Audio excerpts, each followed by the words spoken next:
প্রিয় শিক্ষার্থীরা, আমি গুরুজি গত কোনো এক ভিডিওতে টেক কোশ্চেন সম্বন্ধে আলোচনা করেছিলাম। তোমরা যারা যারা দেখে নিয়েছো, তবে তোমাদের জন্য আজকের এই ভিডিওটি খুবই গুরুত্বপূর্ণ। তবে আজকে শিখে নাও টেক কোশ্চেন করতে সময় যেগুলো বার বিশেষভাবে পরিবর্তন হয়ে যায়। তো চলো দেখে নাও।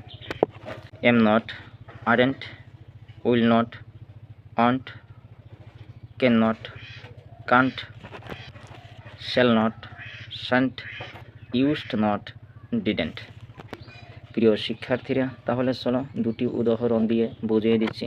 For example, I am a student. এই সেন্টেন্সটি টেক কোশ্চেন হবে আরেন্ট আই। এই সেন্টেন্সটিতে এম এই ভার্বের পরিবর্তে আর বসানো হচ্ছে, আর তার সাথে নটটিকে শর্ট ফর্মে লিখে দিয়েছি, কারণ এই সেন্টেন্সটি হচ্ছে অ্যাফার্মেটিভ সেন্টেন্স, তাই তো টেক কোশ্চেনটি নেগেটিভে নিয়ে নিতে হচ্ছে, তাই তো। তবে চলো আরও একটা উদাহরণ দিয়ে বোঝাতে চলেছি। He will help me. তবে এই সেন্টেন্সটির টেক কোশ্চেন কী হবে? এই সেন্টেন্সটির টেক কোশ্চেন হচ্ছে ওয়ান্ট হি। তবে প্রিয় শিক্ষার্থীরা, এই সেন্টেন্সটির টেক কোশ্চেন কী হবে তোমরা কমেন্টের মাধ্যমে জানিয়ে দিবা।